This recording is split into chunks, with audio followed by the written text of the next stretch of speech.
제가 글 하나 읽어드릴게요. 잠이나 잘까 하고 책상에 엎드리면 잠이 부족한 게 아니라 사랑이 부족하다는 생각이 들었다. 삶은 결핍입니다. 늘 모자라고 부족합니다. 돈도 사랑도 건강도. 갈망하고 애쓰지만 결핍은 그대로입니다. 잠시 만족할 때도 있지만 그때뿐입니다. 내 안의 구멍은 늘 쓸쓸합니다. 예수를 믿는 사람은 그 구멍을 채우는 예수의 사랑을 경험하는 사람들입니다. 어디서 읽으신 적 있으시죠? 없으세요? 우리 교회 소개에 그 안내지에 적혀 있는 글이에요. 여러분들 그 전도하라고 드린 그 소개 안내 글에 안내 그 종이에 적혀 있는 글입니다. 이게 잘 안 읽고 그냥 다 드렸다, 그죠? 내가 읽는 게 아니고 남들이 읽었으면 좋겠다는 마음으로. 예. 인간은 모두 결핍한 존재들이에요. 결핍한 존재들이에요. 누구도 예외는 없어요. 누구도 결핍이 없는 사람은 없습니다. 그리고 그리스도인은 결핍을, 누구에게나 있는 이 결핍을 아무도 채워줄 수 없는 이 결핍을 채우는 예수의 사랑을 경험한 사람들이 그리스도인입니다. 여러분 어떠세요? 여러분들 그리스도인이십니까? 여러분들에게 결핍이 다 있으시죠? 이 결핍을 채우시는 예수님의 사랑을 여러분 경험하고 계십니까? 오늘 성경에서 예수님은 가난한 사람들이 복이 있다라고 말씀을 하십니다. 여러분 가난이 복입니까? 가난이 복이 맞나요?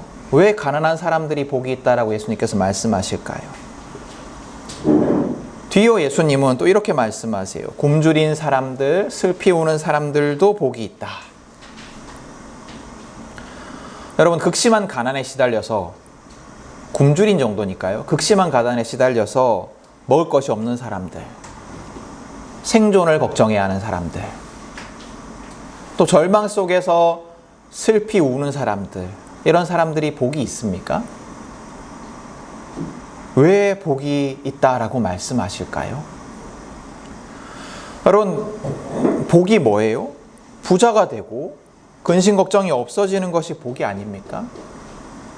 근데 왜 예수님은 가난과 굶주림 그리고 슬픔에 사로잡혀 있는 사람을 복되다라고 말씀하실까요? 여러분 우리가 복음서 말씀을 수년에 걸쳐 계속해서 듣고 있지만 예수님은 어떤 분이시냐면 세상의 가치관을 뒤집어 엎는 분이세요. 우리의 상식을 깨트리는 분이십니다. 우리의 기존의 생각들을 뒤집어 엎는, 전복시키시는 그런 분이십니다. 그래서 성경을 우리가 찬찬히 살펴보면 예수님의 가르침은, 또 하나님의 말씀은 우리의 상식을 깨트리고 뒤집어 엎는 도전을 줍니다. 그리고 그 새로운 삶을 요구해요. 오늘 예수님의 가르침도 마찬가지예요. 우리가 기대하는 복과는 다른 말씀을 하십니다. 우리가 복이라고 생각하지 않는, 도리어 박복하다라고 생각하는 것이 복이다라고 말씀을 하십니다.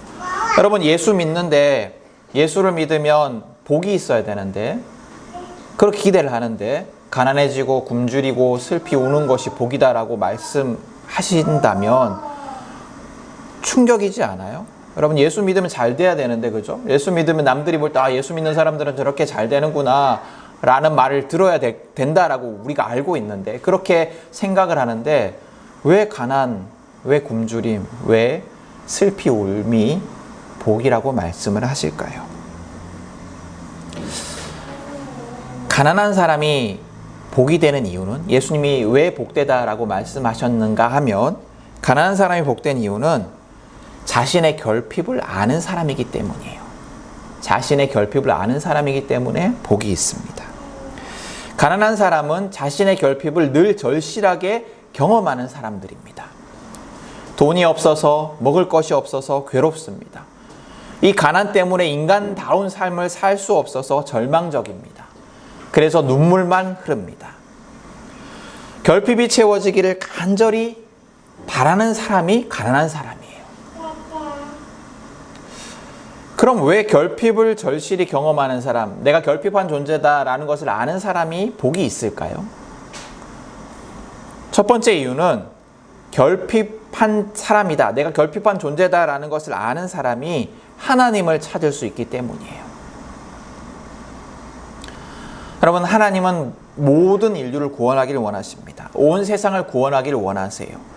그러나 우리 잘 알다시피 그분의 구원의 방법은, 그분의 구원의 방식은 강제적이지 않아요.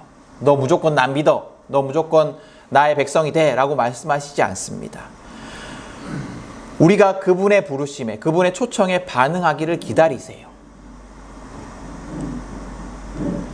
자신의 결핍을 절실히 인식하지 못하는 사람은 하나님의 부르심에 반응할 수 없습니다. 하나님의 초청에 반응할 수 없어요. 왜냐하면 하나님 없어도 되니까요. 내가 절실히 결핍한 존재다라는 것을 인식하지 못하는 사람은 하나님 없어도 될 만하거든요. 하나님 굳이 없어도 되거든요. 내게 있는 결핍함이 정말로 절실한 결핍함이고, 이 결핍함을 어떤 누구도 채울 수 없다라는 것을 경험한 사람만이 하나님을 찾을 수 있습니다. 그래서 가난한 사람은 복이 있습니다. 또 가난한 사람이 복이 있는 두 번째 이유는 이 결핍을 하나님이 반드시 넉넉히 채우실 것이기 때문입니다. 예수님은 굶주린 자가 배부를 것이다 라고 말씀하세요. 슬피 우는 사람이 웃게 될 것이다 라고 말씀하십니다. 그들의 삶이 역전될 것이다 라고 말씀을 하세요. 삶의 결핍을 채워주시는 분, 넉넉하게 채워주시는 분, 삶을 역전시키시는 분, 그 하나님이 그들과 함께하기 때문에 가난한 사람은 복이 있습니다. 근데 여러분, 가난이 반드시 복이 될 수는 없습니다. 내가 결핍한 존재다라는 것을 아는 사람이 반드시 복을 누릴 수는 없어요. 왜 그럴까요? 왜냐하면 결핍하다고 해서 모두 하나님을 찾는 것이 아니기 때문입니다. 결핍이 복이 되는 이유는 하나님을 찾게 되기 때문인데, 그래서 하나님의 역전을 경험할 수 있기 때문에 복이 되는 것인데, 하나님을 찾지 않는다면 그 가난도 복이 될 수가 없어요. 여러분, 결핍한 자가 다 하나님을 찾는 것이 아닙니다. 우리가 고난 중에 하나님을 만날 수 있다라고 하지만 고난 중에 있는 사람이 다 하나님을 찾는 것이 아니에요. 다른 헛된 것들을 의지하는 경우들도 많이 있습니다. 하나님이 아닌 다른 것들을 통해서 내 결핍을 채우려 할 수도 있어요. 그렇게 된다면 결핍이 복이 아니라 도리어 화가 될 수도 있습니다. 구약성서 예레미야서 17장에 보면 하나님이 유다 백성들에게 이렇게 말씀을 하세요. 제가 읽어드릴게요. 나 주에게서 마음을 멀리하고 오히려 사람을 의지하며 사람이 힘이 되어주려니 하고 믿는 자는 저주를 받을 것이다. 유다 백성들은 지금 위기 속에 있었습니다. 위기 속에 있었는데 그 위기 속에서 하나님을 찾지 않고 사람을 의지한다면 그것은 저주가 될 것이다. 그리고 또 이어서 말씀을 하세요. 그러나 주님을 믿고 의지하는 사람은 복을 받을 것이다. 결핍 속에서, 고난 속에서 사람을 의지한다면, 가난 속에서 사람을 의지한다면 그 가난은 도리어 저주가 될 수가 있어요. 화가 될 수가 있어요. 여러분, 내게 있는 결핍, 내게 결핍이 있다는 것을 알지만 내게 있는 결핍을 하나님이 아니라 돈이나 사람이나 다른 것들이 해결해 줄 수 있다라고 믿고 의지하는 사람은 하나님을 의지하지 않습니다. 그들에게는 결핍이 복이 아니라 저주의 이유가 되는 겁니다. 또 결핍을 인식하기는 하지만 그것을 절실한 결핍이다라고 생각하지 않는 사람들도 있어요. 이런 사람들은 하나님을 조금만 의지해요. 조금만. 하나님이 조금만 도와주시면 될 것 같아요. 조금만 도와주시면 될 것 같기 때문에 하나님을 의지하는 것도 그 조금만 의지해요. 이 부분만 도와주시면 될 거다라고 생각을 해요. 이 부분만 도와주시면 내 삶이 괜찮을 거다라고 생각을 해요. 그래서 그 조금만을 하나님께 의지합니다. 그래서 다른 거는 됐고 건강만 좀 지켜주십시오. 건강만 좀 주십시오. 다른 거는 됐고 돈만 좀 넉넉하게 해주십시오. 궁핍하지 않게 해주십시오. 다른 거는 됐고 우리 가족만 좀 잘 돌봐주십시오. 우리 자녀만 좀 잘 되게 해주십시오. 다른 거는 됐고 천국만 가게 해주세요. 거기에 대해서만 의지하는 거예요. 하나님의 도우심 없이는 내 삶이 무너질 것이기 때문에, 내 삶이 완전히 무너질 것이기 때문에, 하나님의 도우심 없이는 내가 한순간도 살아갈 수 없기 때문에 하나님을 전적으로 의지하는 것이 아니라 하나님 없어도 살만은 한데, 하나님 없어도 살만은 한데 살 수는 있는데 그래도 이 부분은, 그래도 이 정도는 좀 하나님이 도와주시면 좀 더 행복하겠다. 이렇게 생각하는 사람들도 있어요. 이런 사람들은 결핍을 알지만 가난한 사람이 아닙니다. 진정 가난한 사람이 아니에요. 그래서 이런 사람들은 하나님을 온전히 의지하지 않습니다. 그래서 이런 사람들은 하나님과 함께하는 삶, 하나님과 함께하는 복된 삶을 살아갈 수가 없어요.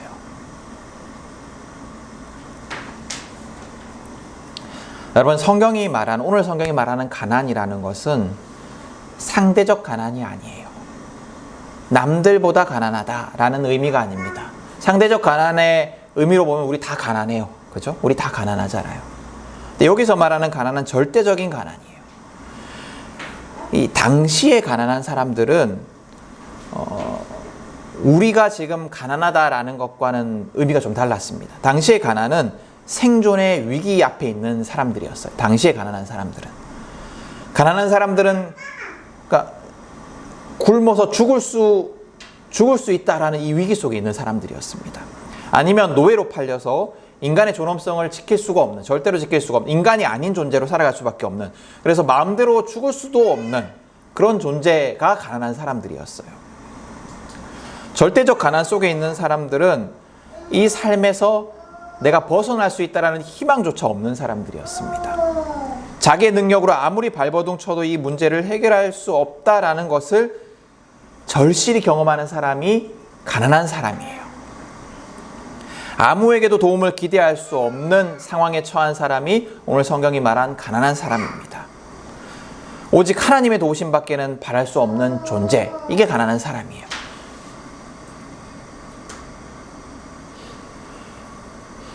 그냥 하나님을 내가 신뢰해서가 아니고, 하나님을 내가 정말로 믿어서도 아니고, 하나님에 대한 정말 대단한 믿음이 있어서도 아니고, 그저 내가 너무 절망적이라서 신에게라도, 하나님에게라도 탄식하며 울부짖을 수밖에 없는 사람이 오늘 성경이 말하는 가난한 사람이에요.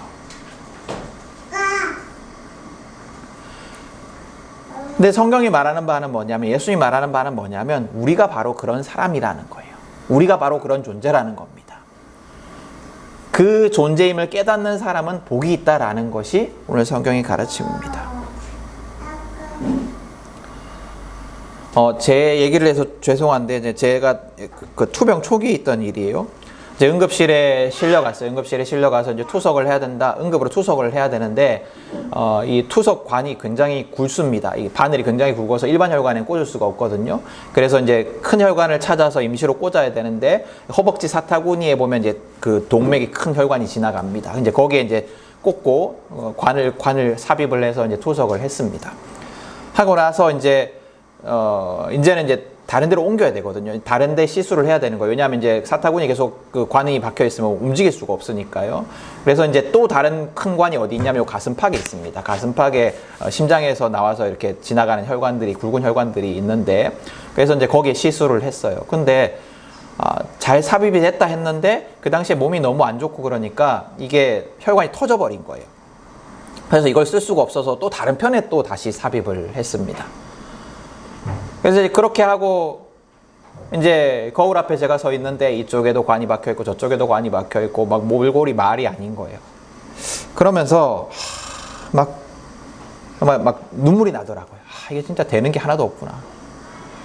이제 오랜 이제 병실 생활을 통해서 몸도 지쳐 있고 마음도 지쳐 있고 되는 것 하나도 없고 눈물밖에 안 나더라고요.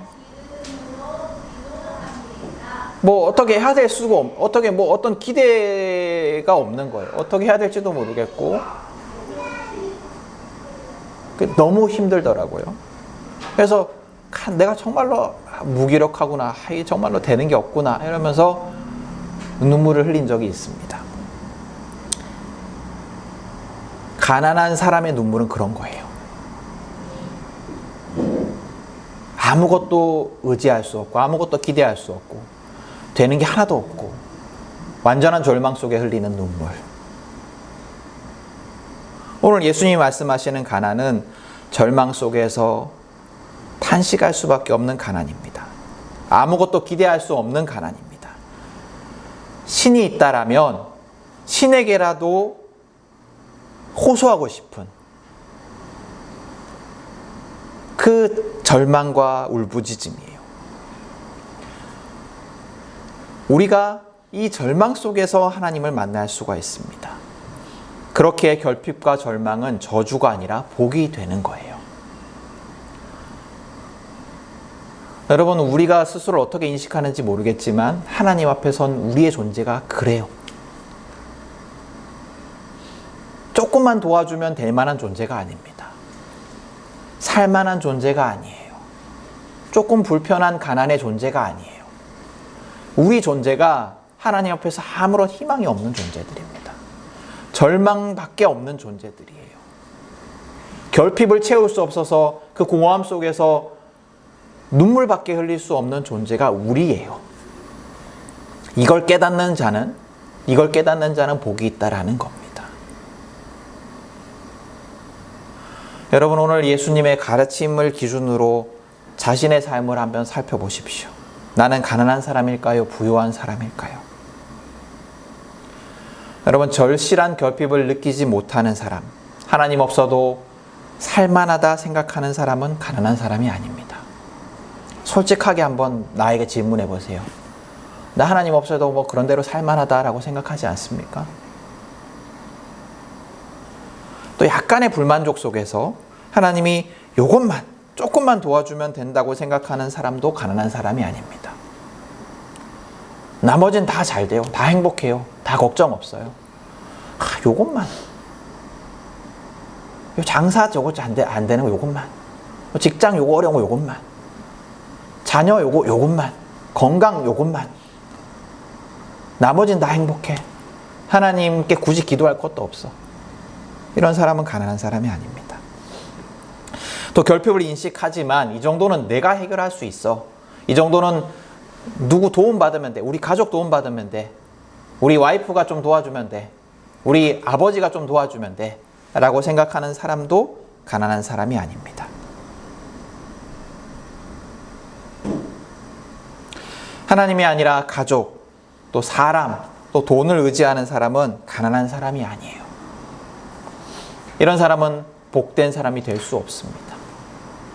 이런 사람은 하나님을 절실히 찾지 않습니다. 하나님을 찾아야 한다라고 듣지만 하나님을 찾으면 더 행복해질 것이다. 더 행복해질 것이다 라고 생각을 하지만 또 하나님과 함께하는 삶을 사는 것이 복된 삶이다 라고 듣지만 그래서 머리로는 알지만 그렇게 행동하지 못하는 수많은 핑계들을 가지고 살아갈 수밖에 없어요. 절실하지 않으니까요. 하나님을 찾는 행위, 예배, 기도, 말씀 묵상, 다른 어떤 신앙의 의무들을 하지 못할 이유들이 넘쳐납니다. 이게 제일 우선이 아니거든요. 넘쳐나요. 하나님을 만나고 하나님과 함께하는 것에 절실하지 않기 때문에 하지 않을 이유들이 넘쳐나요. 그러지 않아도 살만하거든요. 그러지 않아도 일주일 동안 그냥 살거든요. 한 달 동안 살거든요. 지금까지 살아왔거든요. 그러나 이런 사람에게는 화가 있습니다. 하나님을 절실히 의지하지 않고 하나님 온전히 의지하지 않고 다른 것들을 의지하는 사람들은 화가 있습니다. 이런 사람이 의지하는 것들, 이런 사람을 든든하게 하고 만족하게 하고 평화를 누리게 하는 것들이 순식간에 사라질 수 있기 때문에 화가 있습니다. 이런 사람은 하나님 없이도 살만하다라고 생각하기에 하나님을 절실하게 찾지 않기 때문에 복과 생명의 근원이신 하나님과 함께하지 않기 때문에 화가 있습니다. 여러분, 나는 어떤 사람입니까? 오늘 예수의 말씀의 기준 앞에 서서 나는 어떤 사람입니까? 나는 가난한 사람입니까? 부유한 사람입니까? 여러분, 하나님은 인내하시는 분이세요. 하나님은 사랑 많으신 분이십니다. 하나님은 우리를 사랑하시기에 끊임없이 인내하시는 분입니다. 그러나 그 인내는 영원하지 않습니다. 결단과 심판의 때가 분명히 옵니다. 그래서 오늘 성경에서도 예수님은 복과 화를 대조적으로 구분하세요. 대조하고 계세요. 하나님이 끊임없이 인내하시고 끝까지 인내하시고 영원히 인내하신다라면 화에 대해서 뭐하러 말씀하시겠습니까? 그냥 계속해서 좀 말 좀 들어. 나 의지해. 안 해도 또 용서하고 또 인내하고 끝까지 인내하고 뭐 그럼 되잖아요. 그죠? 예수님이 화에 대해서 말씀하시는 이유가 뭘까요? 복과 화가 갈라지는 때가 분명히 오기 때문이에요. 돌이킬 수 없는 심판의 때가 분명히 오기 때문입니다. 여러분, 자신을 스스로를 돌아보십시오. 그리고 내가 어떤 사람인가 진지하게 질문해 보십시오. 그리고 오늘 예수님의 가르침 앞에 서 보십시오. 내가 부유한 사람처럼 그대로 살아갈 것인지, 내가 가난한 사람임을 절실히 깨닫고 삶을 돌이킬 것인지, 여러분 지금 오늘 결정하셔야 합니다. 오늘 이 예수님의 가르침은 큰 그 주제 안에 있는 가르침입니다. 큰 주제가 뭐냐면 말씀만 듣지 말고 들은 대로 행하라는 그 큰 주제 속에 있는 말씀이에요. 그래서 오늘 읽은 말씀 18절에 보면 사람들이 왜 예수님께 몰려오느냐라고 이유를 달고 있는데 그 중에 하나가 뭐냐면 말씀을 듣기 위해서 몰려와요. 사람들이 말씀을 듣기 위해서 18절에 보면 예수님께 몰려왔다라고 성경이 기록을 하고 있습니다. 그런데 오늘 이 장이 마무리되는, 이 큰 단락이 마무리되는 46절을 보면 예수님이 이렇게 말씀을 하십니다. 어찌하여 너희는 나더러 주님 주님 하면서도 내가 말하는 것을 행하지 않느냐. 예수님은 46절에서 말씀을 들으러 온 사람들에게 듣지만 말고 행하라 라고 말씀을 하십니다. 그리고 이어서 무슨 말씀을 하시냐면 말씀을 듣고 행하지 않는 사람은 모래 위에 집을 지은 사람과 같고 말씀을 듣고 행하는 자라야 반석 위에 집을 지은 자와 같다라는 비유의 말씀을 하십니다. 여러분, 말씀을 들은 여러분, 오늘 말씀을 들은 여러분, 우리가 깨닫든 깨닫지 못하든, 우리가 인정하든 인정하지 않든 우리는 가난한 사람이에요. 우리는 치명적인 결핍 속에 있는 사람입니다. 하나님만이 우리의 가난을 해결해 주실 수 있는 분임을 여러분 깨달으십시오. 그리고 깨닫고만 있는 것이 아니라 하나님을 간절히 찾으십시오. 하나님을 절실하게 붙드십시오. 저는 성경에 가장 절실한, 그래서 예수님을 붙들었던 장면이 뭐냐라고 묻는다면 이 장면 같아요. 병이 낫기 위해서 예수님의 옷자락을 붙들던 그 혈루병 걸린 여인의 그 손, 그 장면 같아요. 수십 년 동안 계속해서 피를 흘려서 부정한 여인이라고 정죄받던, 아무것도 할 수 없던, 완전히 배제되었던, 삶에 희망이 없던, 겨우겨우 그냥 목숨이 붙어 있어서 살아가던 그 여인이 예수님의 옷자락에 손만 대어도 나을 것 같다라는 그 믿음을 가지고, 그 간절한 믿음을 가지고 예수님을 붙들었던 것처럼 여러분, 하나님을 간절히 붙드십시오. 하나님의 말씀을 가까이 하고 하나님의 가르침대로 살아가려 애쓰십시오. 하나님을 찾고 의지하는 하루하루를 살아가십시오. 그런 사람은 복이 있어요. 그런 사람은 복된 사람입니다. 그런 사람의 삶은 역전될 것입니다. 그런 사람의 그 어떤 것으로도 채울 수 없는 결핍은 넉넉하게 채워질 것이에요. 여러분, 우리는 여러 핑계를 대며 하나님을 찾지 않을 만큼, 또 하나님과 함께하는 것을 미룰 만큼 여유가 있지 않습니다. 하나님의 말씀을 듣기는 듣고 행하기는 미룰 만큼 여유 있지 않아요. 가난이라는 건 그런 거예요. 가난이라는 건 당장 오늘 밤을 지나서 살아있을까 말까를 걱정하는 것. 그게 가난이에요. 우리의 결핍한 상황, 우리의 가난이라는 건 그래요. 우리에겐 전혀 여유가 없습니다. 우리는 심각한 결핍 속에 있는 사람들입니다. 여러분, 그것을 깨달으셔야 합니다. 여러분, 다른 것을 통해서 마음의 평화와 안정을 찾으려고 하지 마십시오. 다른 것을 의지하면서 살아가려 하지 마십시오. 하나님만을 의지하십시오. 그런 사람이 복이 있습니다. 오늘 말씀을 여러분들이 꼭 기억하셔서 그 복을 누리는 사람들이 되었으면 정말로 좋겠습니다. 이 말씀을 준비하면서 또 말씀을 전하면서 계속해서 말씀을 전하면서 제게 조급함이 있어요. 우리가 좀 더 성장해야 되는데, 우리가 좀 더 하나님을 깊이 만나야 되는데, 우리가 좀 더 복을 누려야 되는데. 근데 그 조급함이 있지만 그 조급함이 내가 해결할 수 있는 한 게 아니고 내가 조급함을 해결할 수가 없거든요. 그래서 때때로 막 실망도 들고 때때로 막 섭섭한 마음도 들려고 해요. 그럴 때마다 저는 이제 기억을 하죠. 우리 교인들은 내 교인이 아니라 하나님의 교인이다. 나는 내가 할 수 있는 만큼만 하고 하나님이 우리 교인들을 책임져 주셔야 한다. 그리고 여러분들이 하나님께 반응해야 된다. 우리 교인들이 하나님께 반응해야 된다.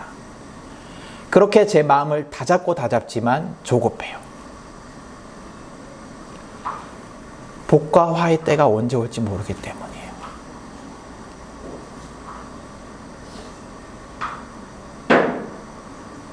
우리의 가난이, 우리의 결핍이 그렇게 절실합니다. 그 운수 좋은 날 이야기 기억하시죠? 그 주인공이 이제 그 설렁탕 사가지고 아내한테 먹이려고 갔는데 아내가 죽고 없어요. 그게 가난이에요. 우리 결핍이 그래요. 우리가 나의 존재가 그런 결핍한 존재다라는 것을 기억하고 하나님을 절실히 찾는 복을 누릴 수 있었으면 좋겠습니다. 그 은혜로 살아가는 우리 모두가 될 수 있기를 간절히 소망합니다.